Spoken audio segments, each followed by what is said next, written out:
Great. So you ready to go, Werner? Yeah, I'm ready. Great.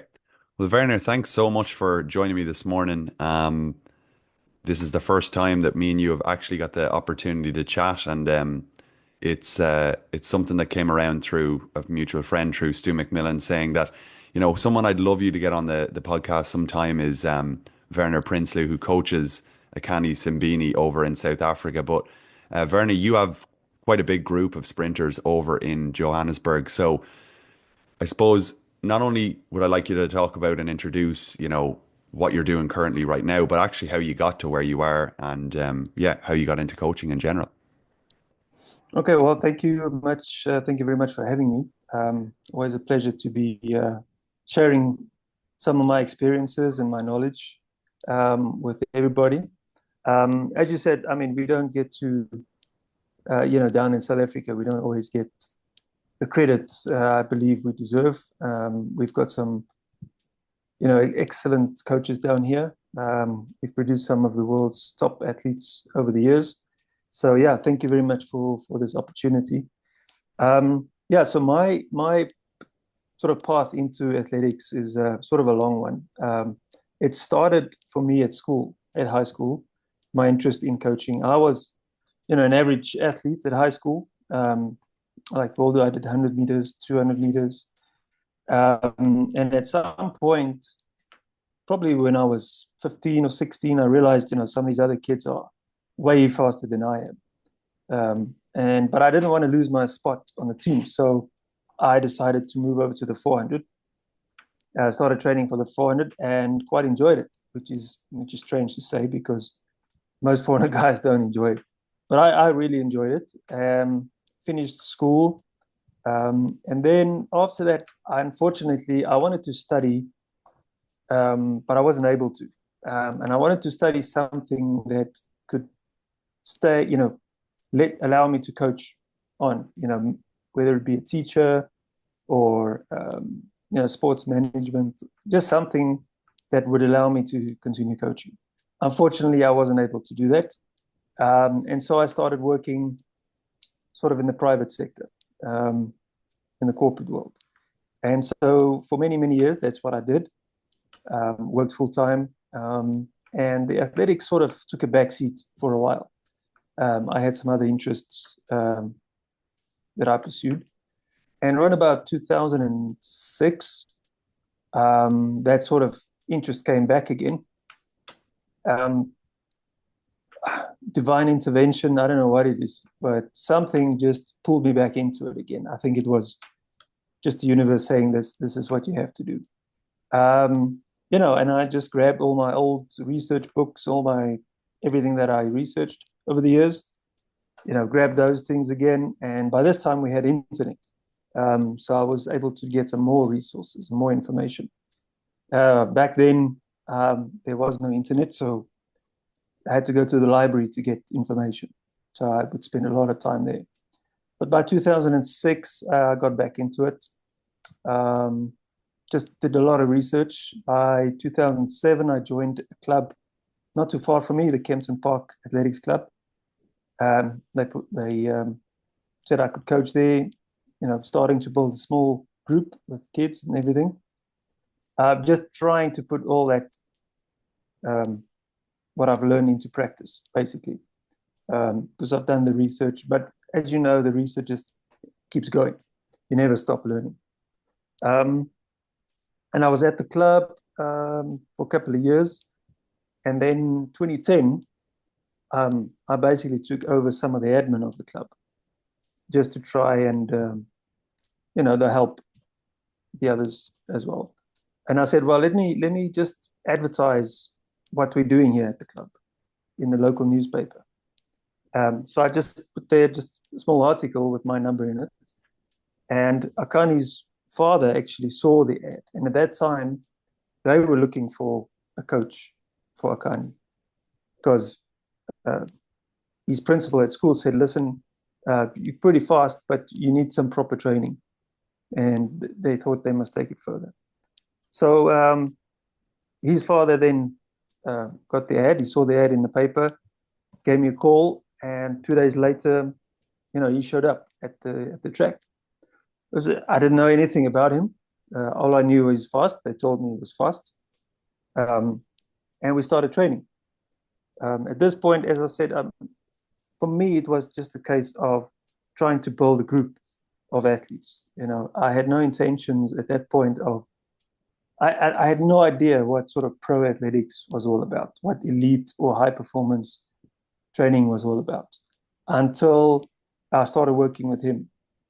Within that first year, um, he managed to win the provincial champs. He was selected for the team for nationals. He made it all the way to the finals. It was at that moment that I thought, well, okay, he definitely got something. And I then sort of made sure I pushed myself to try and stay one step ahead of him all the time. And that's when, all the research and self-learning and all that really kicked in hard because I needed to do whatever I can to stay ahead of him in terms of training knowledge so that I could help him, to the next step. Um, from then on, basically every year we saw progression with him. And because of that knowledge and everything that I've gained, I was able to help some of the other kids or the other athletes that came into the group. Um, yeah, and every year, as I said, everything was a progression. In 2012, at the end of 2012, he ran a new national record for the juniors. He basically took his time down from a 10.5 to a 10.19 in that season. I'll get into exactly what we did that year, but I believe it had a lot to do with his strength work because he was a small, skinny guy. He just didn't have the power. And I thought, well, strength training is one of the components we had to focus on. And it made a huge difference that year. 2013, we actually was able to sign with an agent and was able to get him to Europe now to run on the circuit for the first time. But by then he was still a youngster in any case. And I think at that point, that's when he really became a student of the game because now he was lining up against the guys that he was looking up to.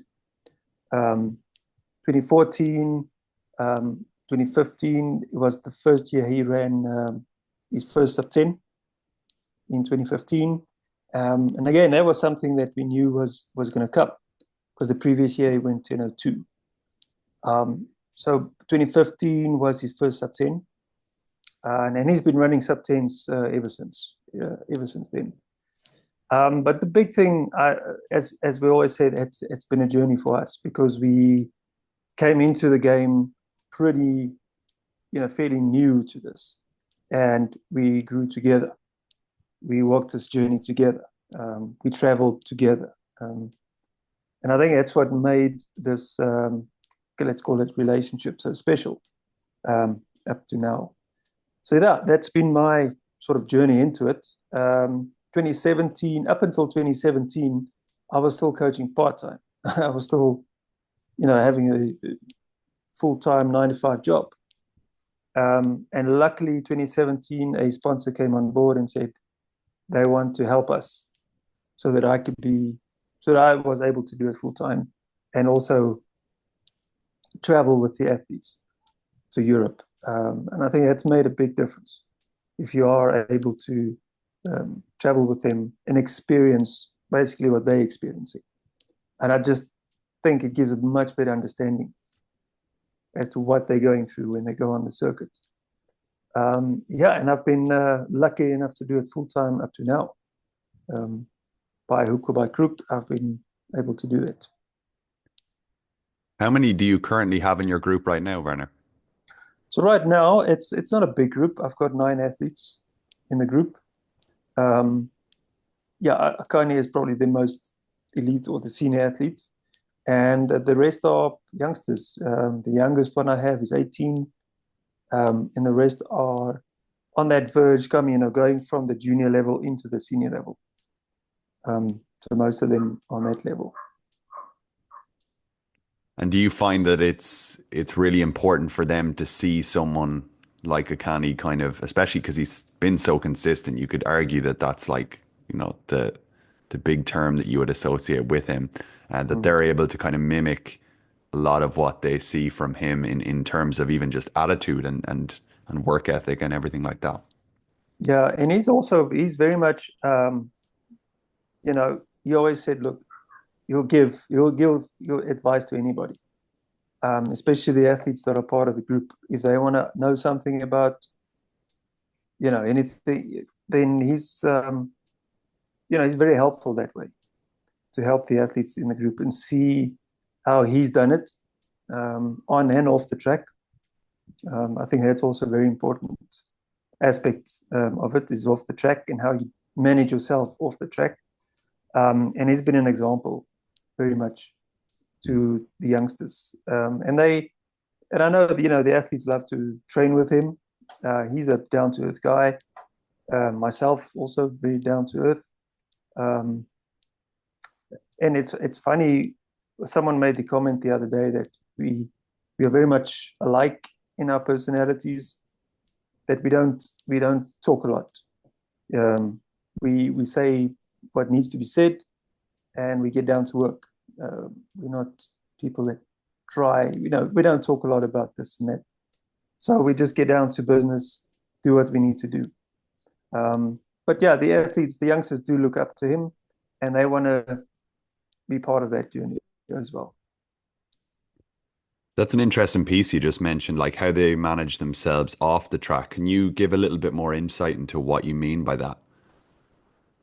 So we've seen it over the years, in with South African athletes. They have a career for maybe 10 years or whatever the case, 15 years, but they don't manage themselves while they're running. They might have contracts, and especially on the financial side of things. He always talks about the exit strategy. Mm. What are you going to do when you stop one day? Have you put enough aside to support yourself? Have you done kind of extra educational or a course or something that you can fall back on after your career?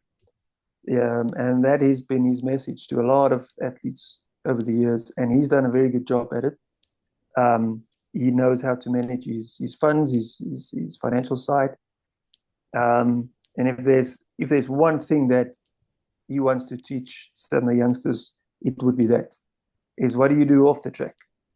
Um, because you spend 4 hours a day training, it still leaves you with 20 hours a day. What do you do in that 20 hours to help yourself? It's 20 hours that I, as the coach, don't have eyes on you, on the athletes. So how do you conduct yourself during that time to get you through to the next day? Are you doing the right recoveries? Are you eating properly? Or are you someone that goes out till 2, 3 in the morning drinking and expect to go to the track the next day? Mm. And I think that's an important message for everybody. Most certainly. And I'm interested to know, does Akani have other things that he's invested in, maybe businesses or I suppose, yeah, hobbies that kind of allow him to disconnect from being the athlete and be someone else in those 20 hours that he's away? Yeah, look, he's a family guy. He's married now with kids. So that, as he said, is his happy place. Hmm. That's where he can really disconnect from athletics, and it's something that didn't come naturally for him. Okay. He had to sort of learn to do that as well. There was a point where, and I think all the athletes do it, even coaches do it, where you sort of put everything that you have on what you do. And then if there's a disappointment, you feel like a complete failure. Hmm. And he's learned that lesson. So having some that release off the track is very, very important.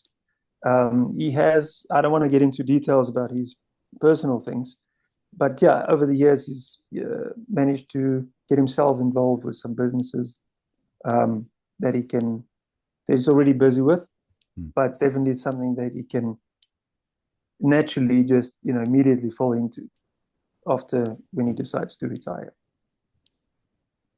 Yeah, it's such a strong message. I think like it's very hard to do, as you say, especially if you pride yourself in your work ethic and have seen that commitment and discipline and everything like that has gone so far in your own career that kind of taking one hand off, the steering wheel, so to speak, every so often, it feels really, really hard to do. But it doesn't mean that you're just less committed because, you think about something else in your time away from the track. In fact, it's often essential. You're not wasting as much energy being anxious or nervous about, you know, the outcome of your session or whether you're going to achieve your goals this year. Just having that distraction is just it's so important, and it's so cool to hear you say that, and also to highlight the fact that, it is a learned skill, and we do have periods where we go through that. We don't necessarily have a good relationship with our sport almost, but we have to learn how to improve it as we Right. go along.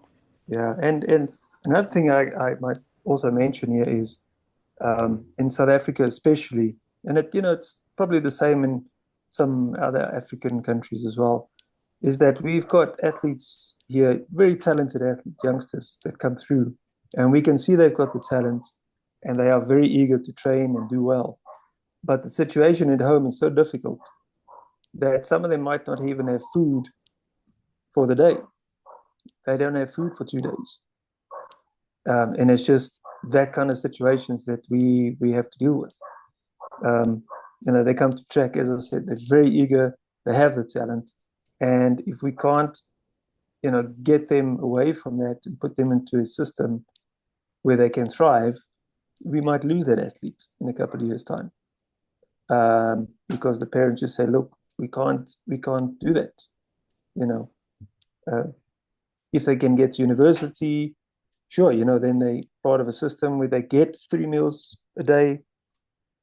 Um, they're furthering their education and they can, train at the same time. But in most cases, we find that some of these kids, yeah, they come to us and they want to train and they want to succeed, but the situation at home just doesn't allow for it.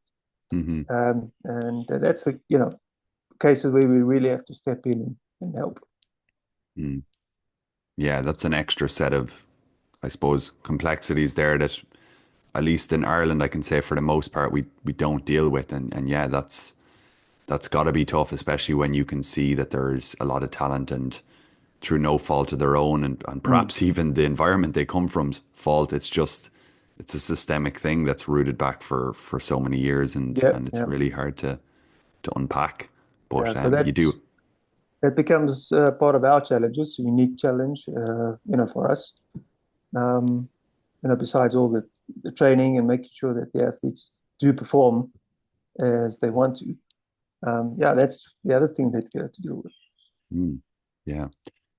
You mentioned, that there were kind of almost landmarks, or I suppose points in time where Akani really excelled through his development through, certain interventions. You mentioned weight training was one of them. Yeah. Do you want to maybe go into some of those, I suppose, changes or things that you implemented on those yearly breakthroughs that you had along the way? Weight training obviously was one. I'm sure there were other things that you were fixing technically or otherwise that you felt like contributed towards the next level, so to speak. Yeah. Yeah. So if I go back to that 2012 season, at that point, Akani didn't know anything about weight training. He's never been in a gym or a weight room of any kind. Um, so it was a gradual sort of introduction for him. Luckily, there was other kids, well, not kids, but athletes, older athletes in the group that has been to gym before and they've done weight training, so that they were at that point were able to assist him on that. But I implemented like a 4 month program in that year leading up to that record that he ran in December. And the idea was just to basically do foundational strength in order to get ready for the next season. But he got selected for the SA team for the Southern Region. What was it called? Southern Region Games in Zambia. Um, And then after that 4 months, when he went to it, there was already a big difference in his performance. As I said, he was able to get down from a 10.4, 10.5 up to then running a 10.19 in that race. He also improved his 200-meter time. And so we knew the strength part was going to be important for him, and we had to maintain that. Now, over the years, in terms of the strength training, the core sort of training that we did hasn't changed much. One big difference we did make was in 2015, 2016, when he was still involved with the University of Pretoria, the HBC, basically meeting up with a strength and conditioning coach there, because I wasn't able to actually join him in the gym all the time. So it was important to have eyes on him and someone that can help him in the gym all the time. So we met up with this strength and conditioning coach at the university. And until this day, he's still his strength coach. He has moved on, but they always, stayed together. And in the early days, it was a lot of discussion between myself and Wayne, the S&C guy, as to what we need him to do in order to improve over the years. All right, for that season and the next season. And we basically took every season as it comes. We didn't have like an Olympic cycle plan or a 4-year plan. We basically wanted to be prepared for each year because each year had its own challenge. And so in the beginning, it was a lot of discussions. Right now, it's sort of, he knows what he needs to do. And I think it's that sort of consistency with the same people all the time that has led to his consistency in performances. Having the same people around that knows and understands him, that has led to his consistent performances. And so, over the years since 2015, he's been working with the same S&C guy. And as I said, the strength has been mostly built around the core lifts. They do squats, variations of squats. They do deadlifts and a variation of that. And upper body bench presses and variations of that. Combining that with plyometrics. And then later on, he started to doing like Olympic lifts, hang cleans, and so on. But we, even in our training on the track, we try and keep it simple. We stick to the basics, and in the gym as well.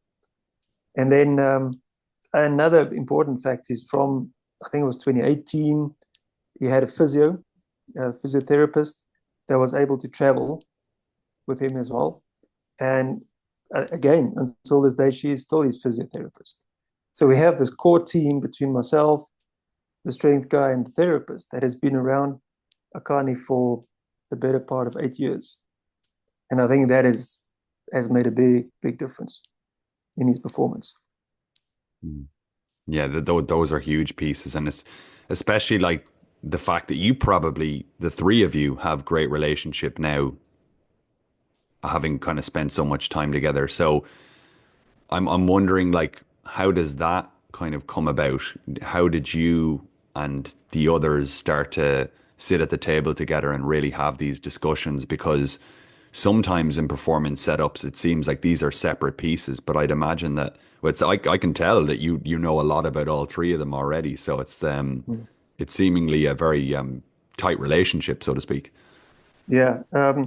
As I said, Wayne, who's done the strength work with him, we've basically developed a good relationship from the very start, as long as everyone's on the same page. And I think we're all in it for the greater good, because if Akani performs, it benefits all of us. It makes our job better. And he is also invested in his team.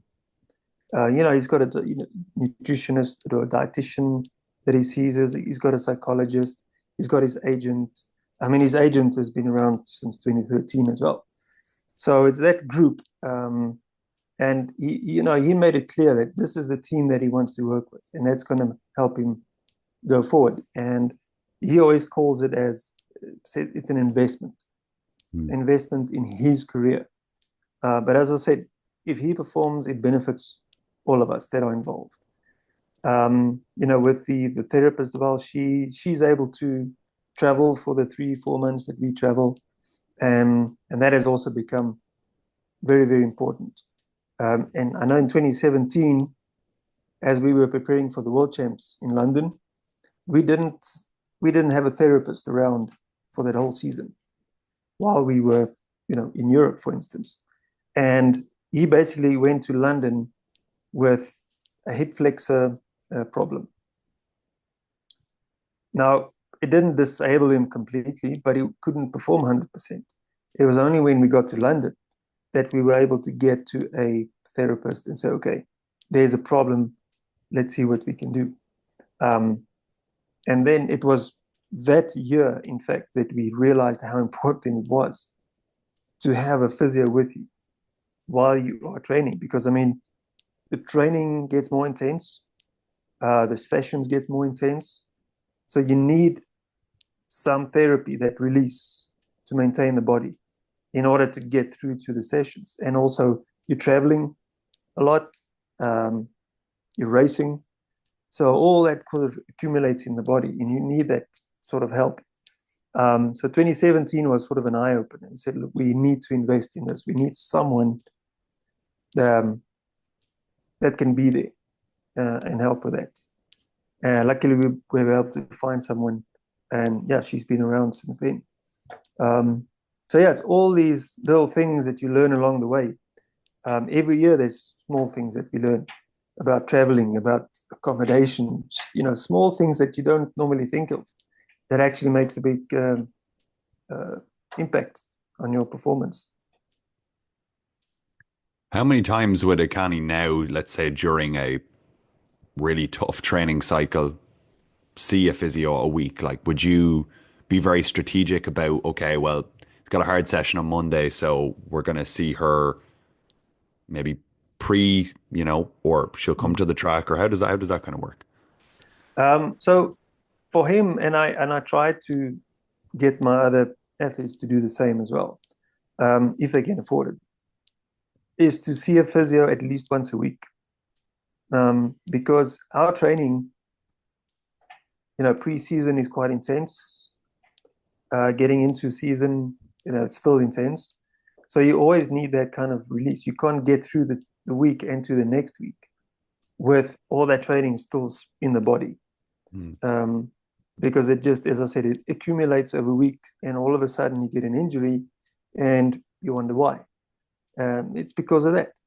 So with Akani, he has a fixed appointment on Thursdays with the physio, and he's got some other recovery mechanisms in place to help him as well. But for that is on Thursdays and some Saturdays as well. So he basically sees her twice a week, and they keep it sort of a fixed appointment so that they know on Thursdays, Saturdays, this is what's happening. Mhm. And that maintenance, and it's basically what it is. It's just maintaining the body all the time. It's like a Formula One car. You can race and race and race, but there has to be some maintenance done every now and then. And so let's say that he comes to the therapist on the Thursday and he's particularly kind of feeling something quite severely compared to normal. Would you then Mm. change the Friday session because, like, let's say she's gone deeper on him than she would have Mm. otherwise done? Yeah. So if they pick up something, like by now he knows his body, he Yeah. knows what's serious and what's a niggle that he can sort of get through, and what's serious. So if they find that there is something serious, the therapist will just call me or message me and say, look, I've worked on him today. We found this and this and this. Maybe they've done some dry needling and on that day. And I always said, if you do needling, the next day is no training, because it has some impact on the muscles. So you actually need another day to recover from that. So that's my standing rule, that if they have needling, we don't do anything the next day.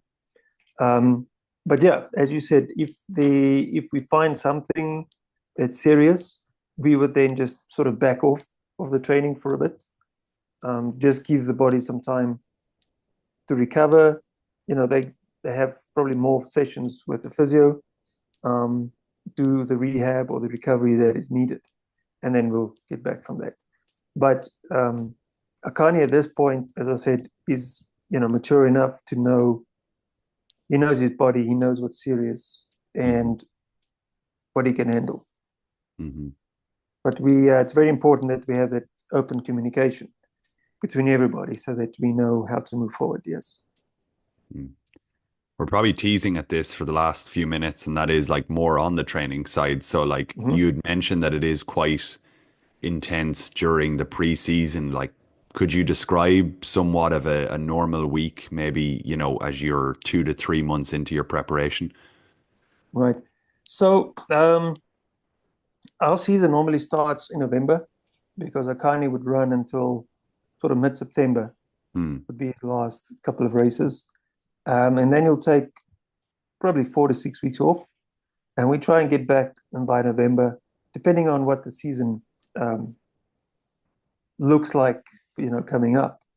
Um, if we're not going to race a lot pre-season, like in January, February, March, then we'll have a little bit more time to prepare. But if we know that there's some races coming up, then we'll make sure that he's ready for those. But at the same time, not to peak and be absolutely 100% ready for it, Hmm. if that makes sense. Yeah, of course. So I'm of this, the thought that speed has to be worked on all the time. So in a weekly program, speed will always feature at least twice a week, in whatever form, whether it be accelerations or whether it be in a maximum speed work.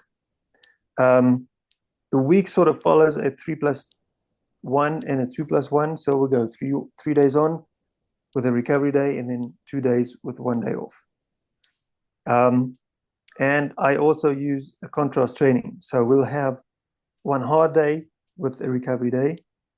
Now, the recovery day could take the form of tempo runs, for instance, at 65, 60, 65% over various distances, 100, 200, 300 meters, depending on what we're working on. So tempo runs will be part of the recovery. We'll always sometimes do like small circuit work to help with the recovery. Um, in some cases, it'll be just therapy. So they'll have just the day off completely, just do therapy, doing mobility work, and that sort of thing. But we do have this contrast between high intensity days and recovery days. On the high intensity days, it's normally 2 sessions where we go we in the gym and on the track. And I like to combine the high intensity work together on one day. So there'd be the gym work, whatever that is, and also the speed work on the track. So those two intensity sessions, I like to combine on one day. The recovery day will be a proper recovery day. As I said, tempos plus something else. Hmm. And then the next day we'll do another intense day. Um, with a Thursday, another off, or we'll do some hill training on that day as well. We've got some nice hills here, so we can utilize that, and it helps a lot. And then we normally train up until the Saturday with a Sunday off. The Saturday is normally because they have the race day on the Sunday. I'd like to really push hard on the Saturday, where we go like high intensity intervals. Well, we mix it up every week.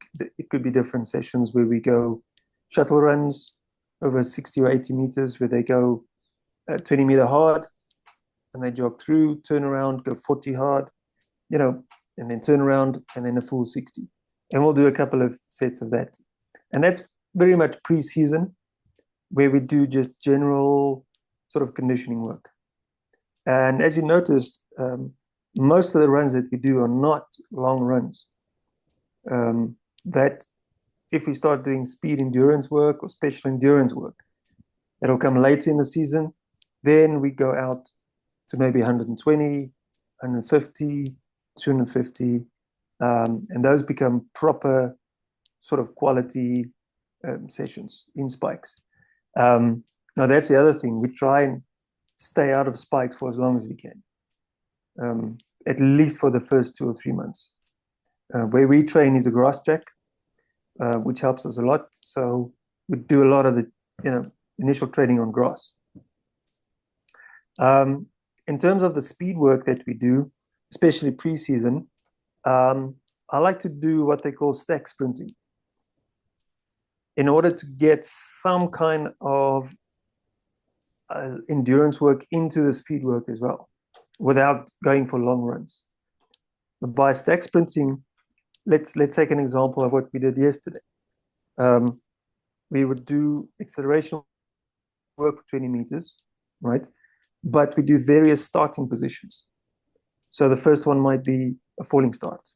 Come back, then they'll do a kneeling start. Walk back, do a prone start, for instance. Come back, and then they'll do a 20-meter sled pull. So all 3 or 4 of them back to back. And that'll be a set. And then we'll do a couple of sets of that. And without knowing it, these guys are doing 15 to 18 starts in one session, which is a big load. But everything is done short distance, 20 meters, for instance. They still get that explosiveness, and we put them in different starting positions, starting high and then moving lower down. And then they do, as I said, 15 to 18 different starts without even knowing it. And then from there, as the season progresses, we extend the distances out to 30, 40, 60 meters, or whatever the case. And then from there, we get more specific. We get into blocks, for instance. Then we'll go 60 meters or 50 meters. We want high quality sessions as well. So we use that preseason just to instill the mechanics of running. And we separate the accelerations from the maximum speed because the mechanics are different. The force application on these runs are different. And I believe in repetition.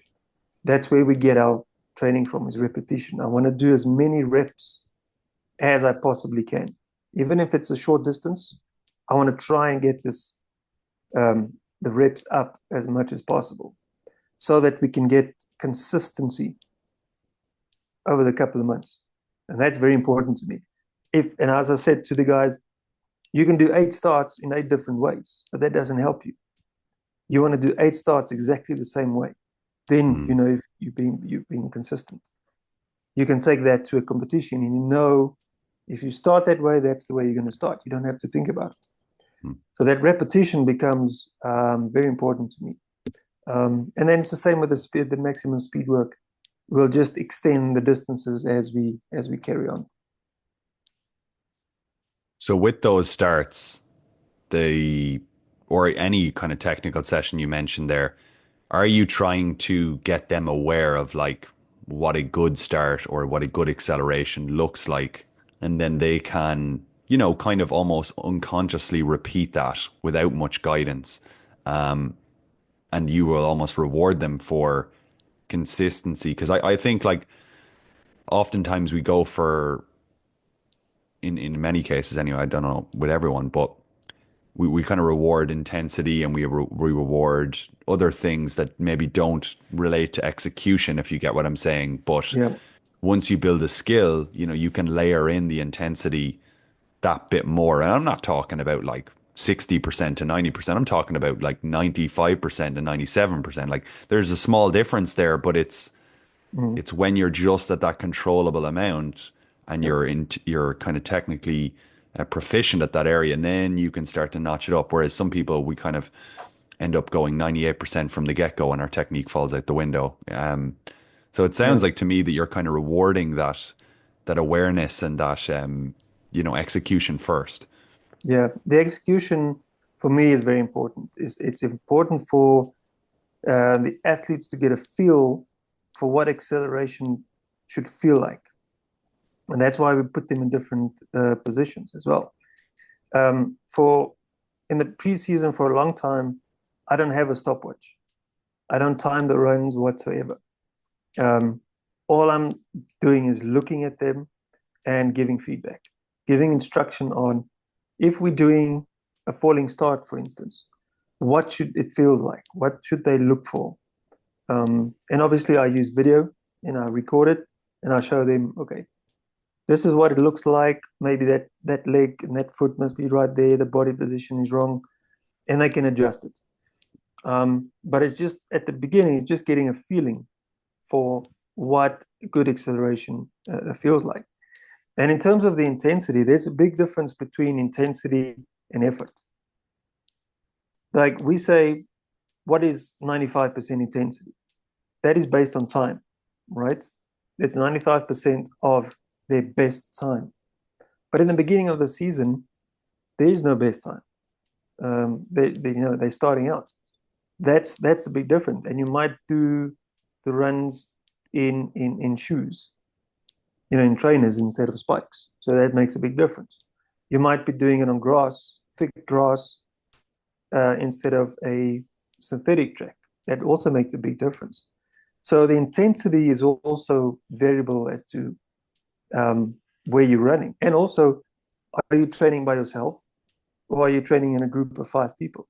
Because if you have 5 guys lining up to run at 20 or 30 meters, it's that intensity is always higher and it's always hyped up because these guys now want to, have a go at each other, as opposed to training alone. There's no adrenaline. You're just going through the runs, for instance, or you're doing it on grass. But effort is different. There'll always be 100% effort, no matter what they do. So that 100% effort in the beginning in the intensity, although you're feeling like you're going at 100%, you're not. You might be doing 90%. But as the season progresses and you're getting more proficient, the strength training is kicking in, you're getting stronger and that sort of thing, that intensity and effort will align at some point. So you're giving 100% effort, but you're also getting 100% intensity at the same time. So that's why I don't have a stopwatch in the beginning. For me, it's all about just being proficient technically, just working on the technique, getting a feel for running. And also, the body just needs to sort of relearn of what is proper acceleration, what is speed mechanics. And those are the 2 main components that I would work on.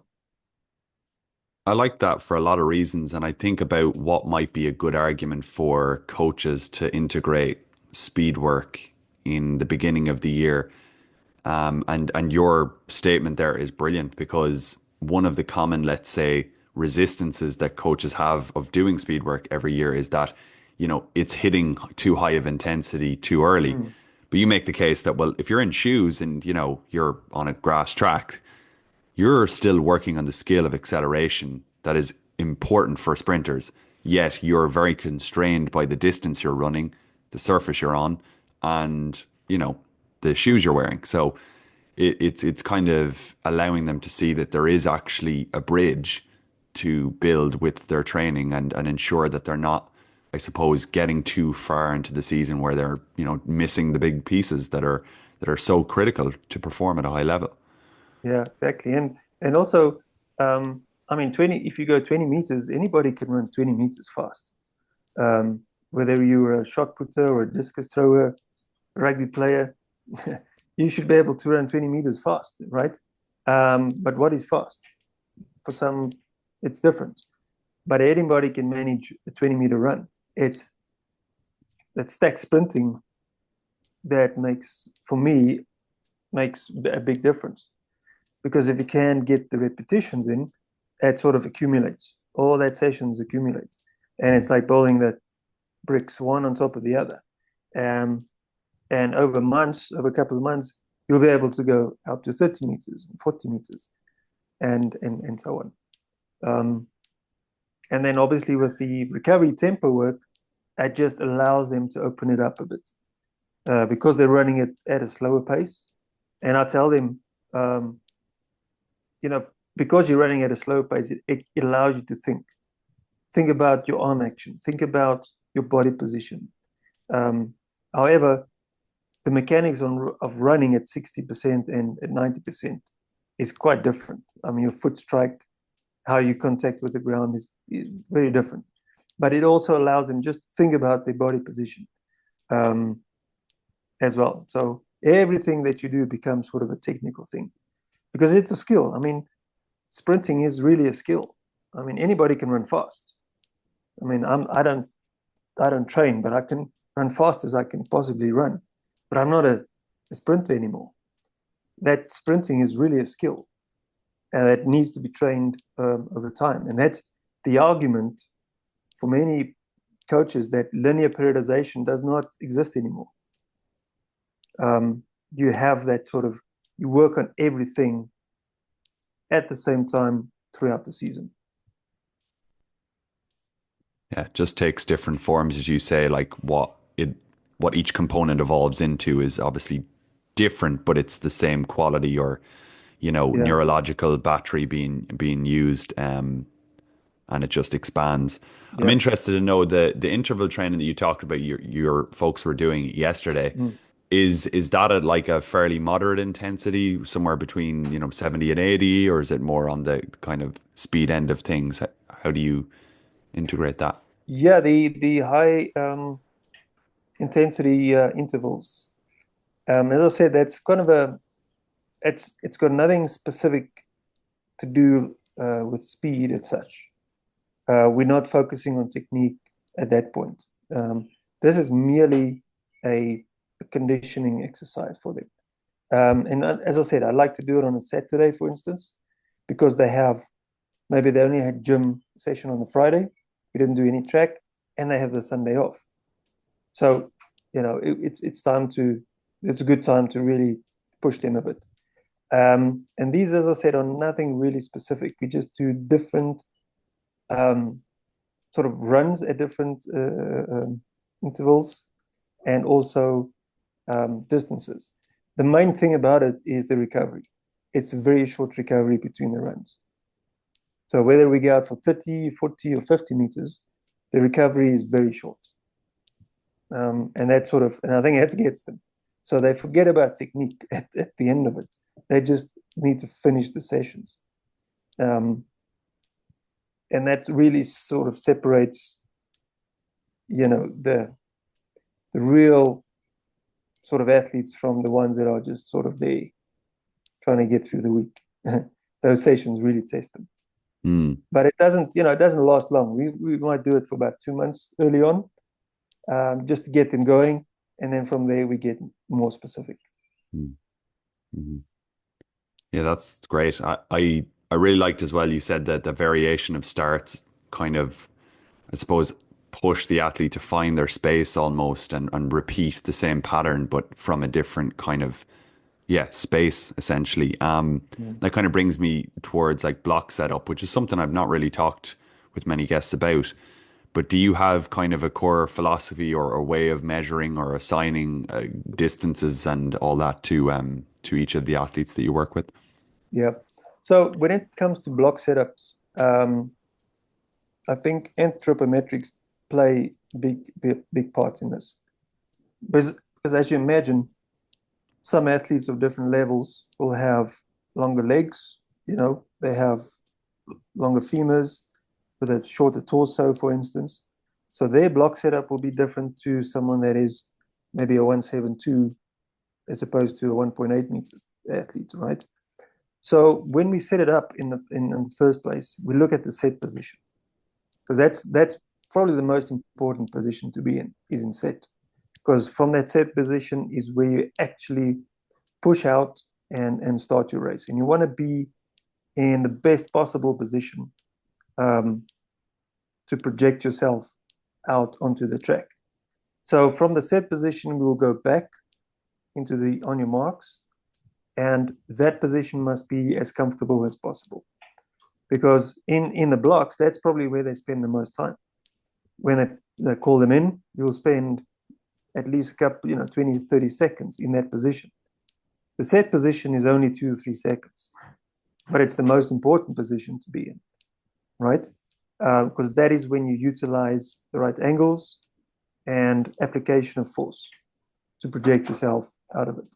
So we look at the set position and then we work backwards.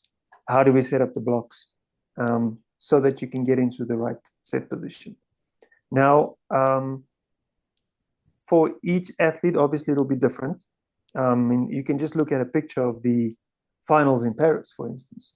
You have Thompson from Jamaica, who is very low down in his set position.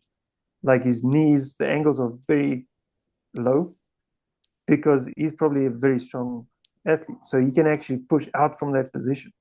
Whereas someone like Akani was a little bit too high, if I'm being honest, because his back leg was a little bit open. So he didn't have a lot to push off, right?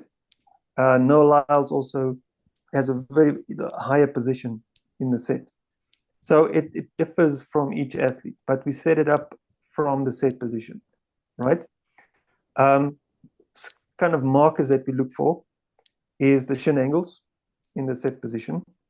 We want them at plus minus 45 degrees, right? And both shins should be parallel at 45 degrees because that is the optimum angle to get the most force and power out of that position. Okay, so we try and get in that position with the shins. The other thing we look at is the hips in relation to the feet, right? So if you look at from the side and you draw a line from the center of mass down to the ground, right? That line should be in front of the front foot. Okay, so essentially you want your legs, your feet behind your body, right? Not underneath the body. Because now if it's underneath the body, you actually have more mass to move and you have to exert more power to move that body, right? Whereas the feet and the legs are behind, you can actually push, you can use less force, but at a higher rate, if that makes sense. Yep. All right. So that's why for me, that set position is super important. And then also there's a little bit of a forward lean in the shoulders over the line, but not too much, because some athletes that are not strong in their arms can't hold that position. But we just want a little bit of a lean forward in the direction of the run. Okay, and that's basically the main things that we look at, and also the angles of the knees. So we don't want them to be too open. It depends on also the strength of the athletes. If they are strong, like back, if you look at Ben Johnson, for instance, who was one of the probably the strongest sprinters out there, he could push out from a very low position because he had the strength to do it. Mm-hmm. I would also, with my female athletes that are not as strong, I'll say, let's open up that knee angle a little bit, right? Because they don't have the strength to. We just want them come out of the blocks as explosive and fast as possible. As they then progress and get stronger, we can close that angles in order then for them to push out. And that's how we actually measure it. And then, we work back into the on your blocks position. And as I said, that position must be as comfortable as possible because I spend the most time in that position, right? So it can't be scrunched up. It can't be, too wide for them. They must be able to hold that position for half a day if they have to. Yeah. And for some, to set up, we don't measure the blocks that much because we just try and make small adjustments. So for the front block, we use 2 feet from the line. For the back block, 3 feet from the line. And then from there, we make small adjustments. But I would say 95%, 99% of the athletes, that sort of position works. That measurement works. If they have to make small adjustments, then they can, as long as they can repeat it all the time. If they know what the adjustments are, they can. And that's how we set it up. Yeah, I've seen different people kind of do it with the greater trochanter length and basically do the measurements off that. But I've been quite surprised. A lot of coaches do start with the 2+3 and as you say, make small adjustments from there. And one Mm, of the adjustments that, I often see, especially on the circuit where athletes get given different types of blocks is foot position on the pedals. Do yes. you kind of have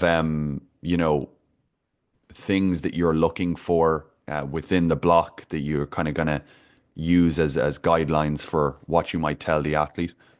Mm.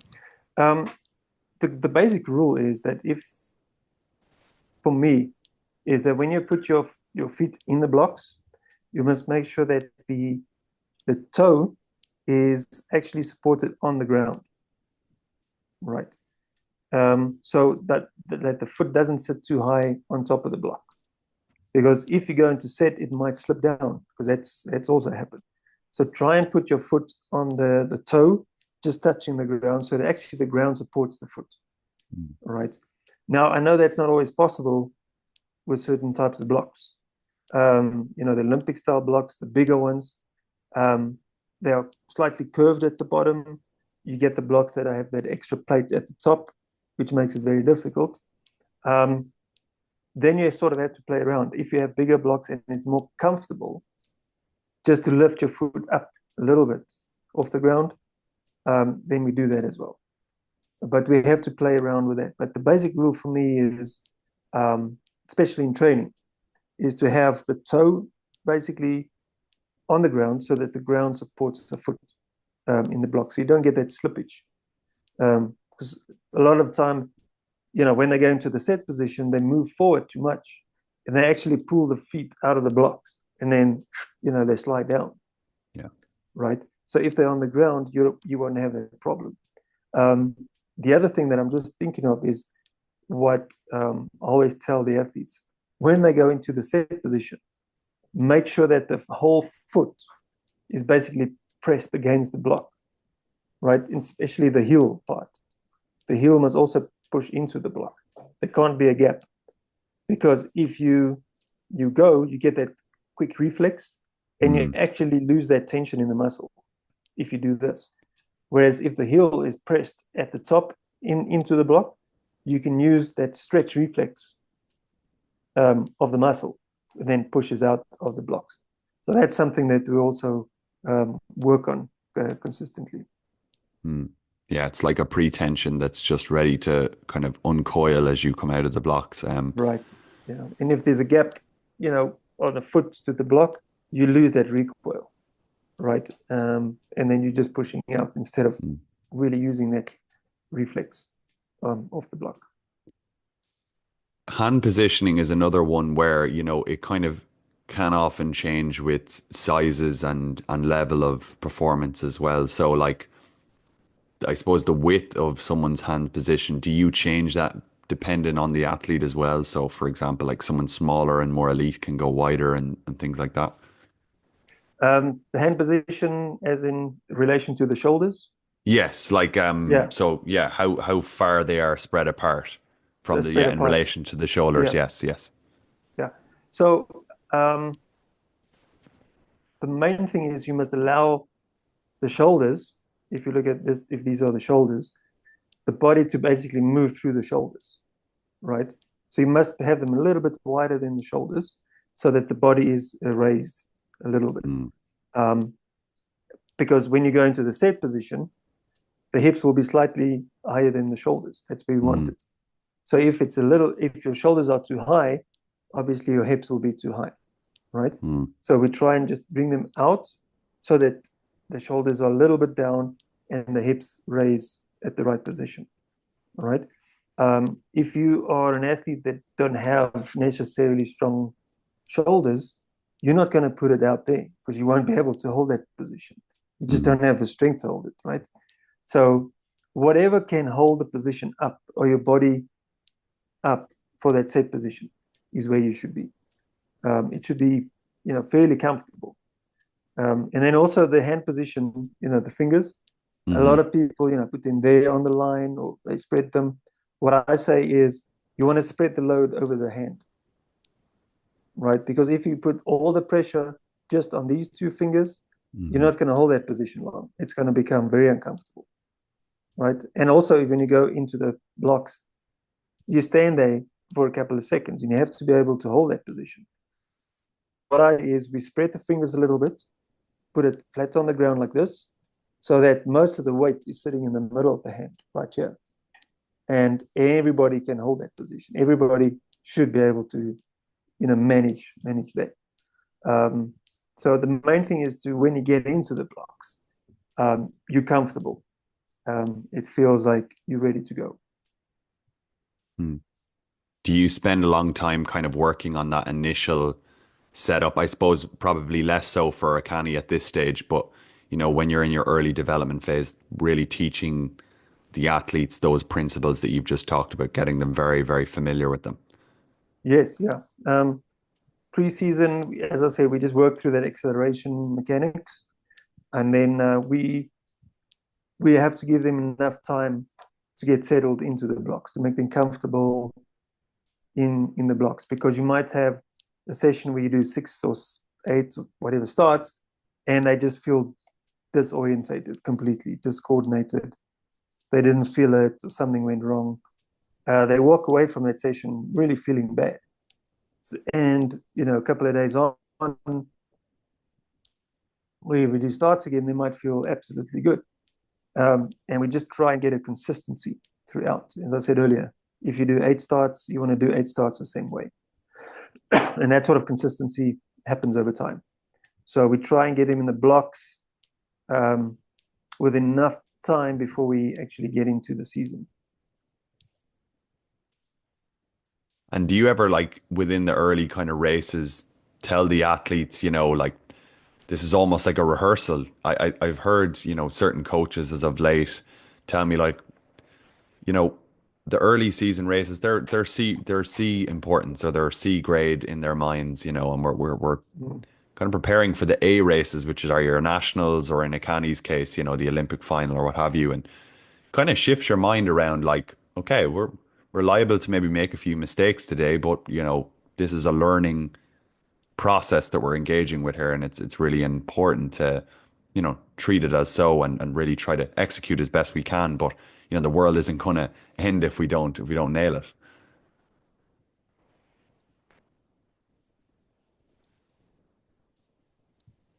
Yeah, yeah. Which is actually quite ironic because um, we think that way, but believe me, the athlete does not think that way. They want to get into that first race. That first race for them is so, so important because they feel that sets them up for the whole season. Hmm. And they feel they need to nail it on the first one. So it's, our job just to sort of calm them down and say, look, this is the first race. Training is training, but you must be able to learn to race as well. You can do this in training, sure, but how do you actually now actualize it in a race?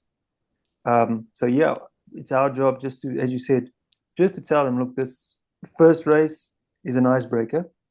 Um, there's going to be mistakes. You might not feel it. You might not feel good.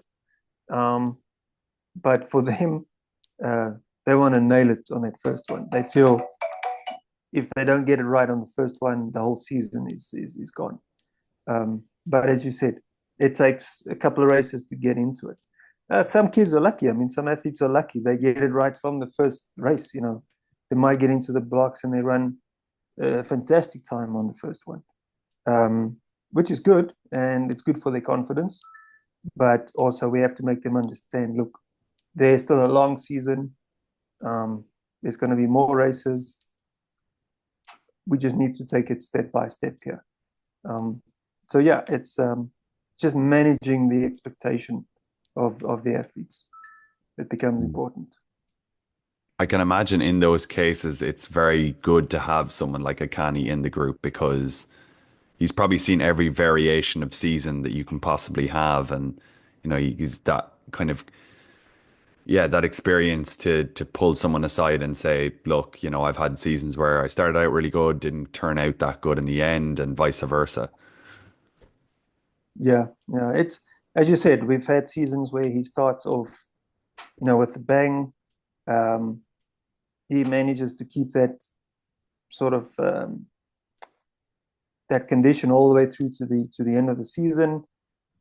There's seasons where we didn't start off very well and it picked up as we went on, and vice versa. So as I said, it's those kind of learning situations that makes you stronger every year. And I'm always, as a coach, I'm always looking for patterns um, throughout the season. Sort of, is there a pattern here that we can repeat every year? Is there something that we're doing that we can just sort of take to the next season and repeat it, and we know we're going to get the same outcome? Um, in some cases, yes, certain things, yes, but for the most part, no, because you don't come into the season the same person as you did last year. There's always, it could be a mental thing, physical, whatever happened. It's not always the same. And that's why we treat each season for what it is. We go into it, we know what the goals are. We know what we need to do at the end of the season. So let's just get there, right? I know leading up to the Paris Olympics, for instance, in the beginning, there was no thought about Paris at all. So we'll deal with it when we get there, as we get closer to it. But now we've got work to do.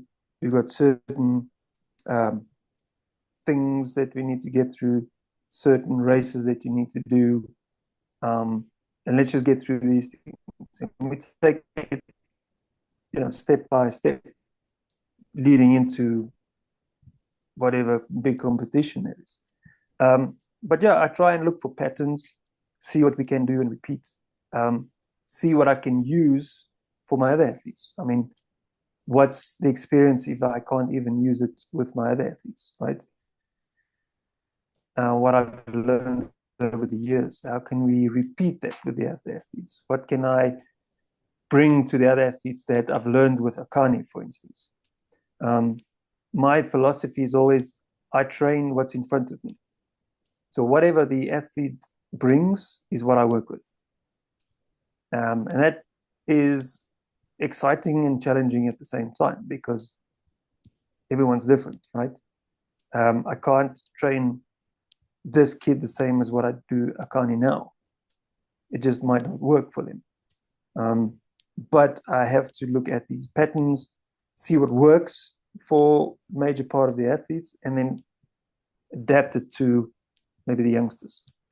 And that's part of the learning curve for us all. Yeah, with Akani, as I said, every year has been a challenge for us, and, and we know what the goals are, as I said, and we just work on that.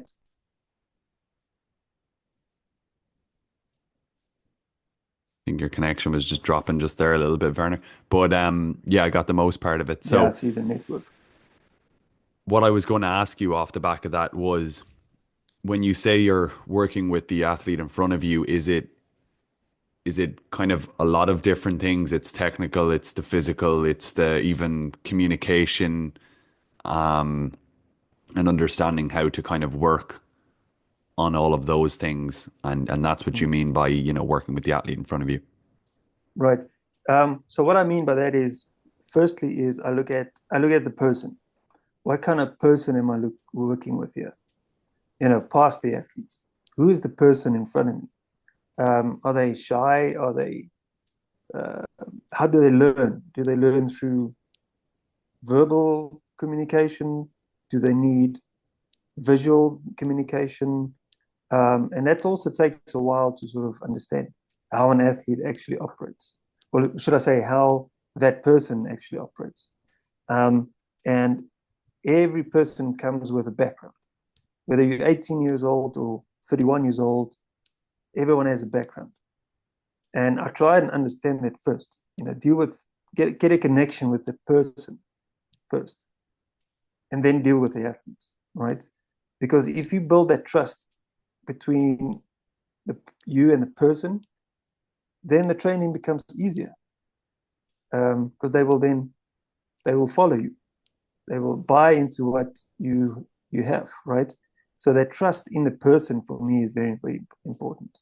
And then we filter down to the athletic side, the training side. Okay, who are you as an athlete? Are you a pusher or are you puller? Are you better accelerator than you are at maximum top end? Do you have more endurance than speed?